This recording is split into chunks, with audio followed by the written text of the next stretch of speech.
नमस्कार, मैं आपके साथ विभा उपाध्याय। म्यांमार में भूकंप के बाद हर तरफ सिर्फ तबाही का ही मंजर है।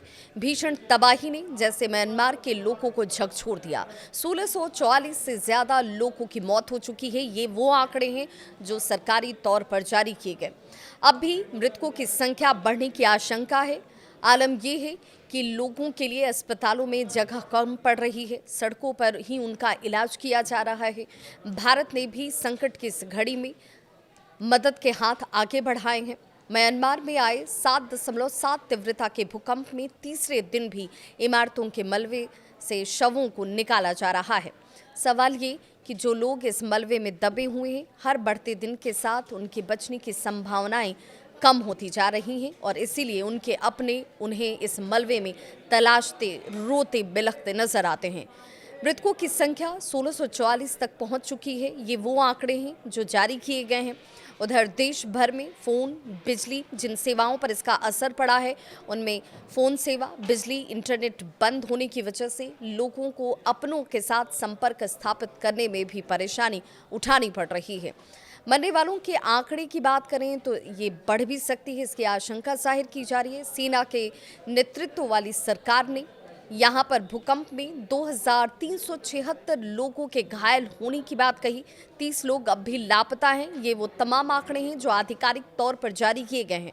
शुक्रवार को भूकंप का तेज झटका, जिसमें 7.7 तीव्रता के बाद ये पूरा म्यांमार का जो इलाका है, जहाँ इमारतें ज़मीन पर धराशायी होकर गिरती नजर आईं, जहाँ पर बड़ी बड़ी इमारतों के मलबे अब ढेर के तौर पर नजर आते हैं और इस ढेर से जिंदगी को बचाने की जद्दोजहद जारी है। म्यांमार लंबे समय से गृह युद्ध की चपेट में है और अब इस भूकंप के झटके ने लोगों की जिंदगी को तबाह कर दिया है। पहले से भी एक बड़ा मानवीय संकट जो है इन लोगों के लिए बना हुआ था और ऐसे में राहत और बचाव कार्य की बात करें तो काफ़ी मुश्किल का सामना इस वक्त म्यांमार को करना पड़ रहा है। म्यांमार के पड़ोसी देश थाईलैंड में भी भूकंप का झटका महसूस किया गया था और वहां पर भी तबाही के निशान दिखते हैं।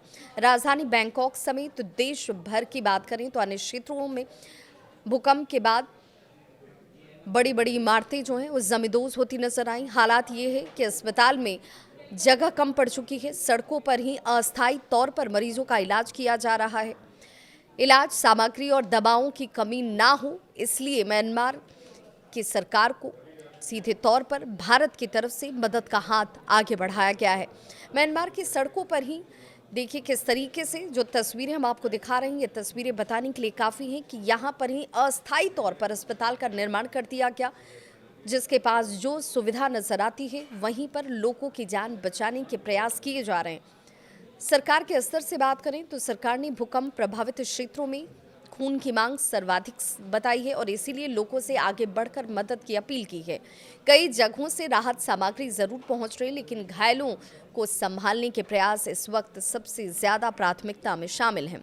7.7 तीव्रता के भूकंप के बाद म्यांमार में शनिवार शाम तक कम से कम 5 झटके जो हैं एक के बाद एक महसूस किए गए, जिससे लोग संभलने के प्रयास में जैसे ही रहते वैसे ही दूसरा एक झटका उन्हें लग जाता और सबसे तेज झटका 6.4 तीव्रता का था और लगातार आ रहे इन झटकों से लोगों में दहशत का माहौल है।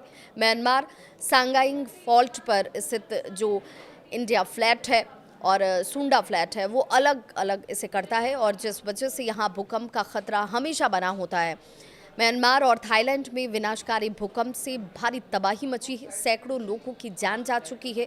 हजारों की संख्या में लोग इससे प्रभावित हुए हैं और संकट के इस घड़ी में भारत सरकार ने पड़ोसी मुल्क म्यांमार की मदद के लिए अपना हाथ आगे बढ़ाया है। भारत ने म्यांमार के लोगों को मानवीय सहायता पहुंचाने के लिए ऑपरेशन ब्रह्मा की शुरुआत की है। अब आपके मन में सवाल ये होगा कि आखिर ऑपरेशन ब्रह्मा का नाम देकर किस तरह की मदद म्यांमार को भारत कर रहा है, तो आपको बताते चलें इसके तहत वायुसेना के विमान से राहत सामग्री यांगून तक भेजी गई है। ये कोई पहला मौका भी नहीं है जब भारत ने इस तरह के आपदा के वक्त में जब प्रकृति का रौद्र रूप नजर आया हो वहाँ पर अपने पड़ोसी मुल्क के लिए राहत और सामग्री पहुंचाने का काम किया हो, मदद का हाथ आगे बढ़ाया हो और इसीलिए ऑपरेशन ब्रह्मा के तहत ये मदद की जा रही है।